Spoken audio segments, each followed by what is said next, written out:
আজকে আমরা একটা নতুন শব্দ শিখব এবং সেটির এক্সাম্পল দিয়ে দেখব এটা কিভাবে ব্যবহার করা হয়, যাতে করে এই শব্দটি আমাদের স্মৃতিতে পুরোপুরি থেকে যায়। দেখো, শব্দটি হলো প্যারাগন। তার বাংলা প্রনাউন্সিয়েশন দিয়ে দেয়া আছে প্যারাগন, এবং এর অর্থ হলো উৎকৃষ্ট উদাহরণ। এর মানেটা হলো আ পারফেক্ট এক্সাম্পল। তাহলে কোনো কিছু যদি এক্সাম্পল হিসেবে তুলে ধরি আমরা, তখন আমরা প্যারাগন শব্দটাকে ব্যবহার করব।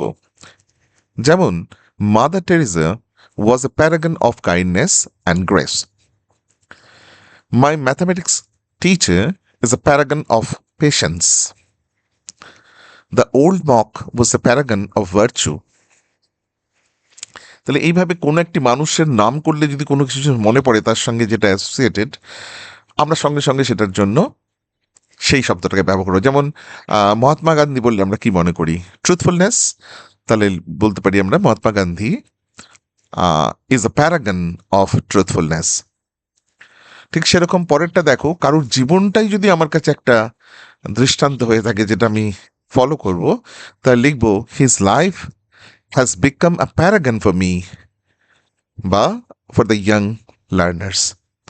তাহলে শব্দ যখন আমরা শিখব, তখন তার সঙ্গে একাধিক সেন্টেন্স করে নেব, যাতে সে শব্দটাকে আমি জীবনে ব্যবহার করতে পারি, শুধু মুখস্থ করা নয়।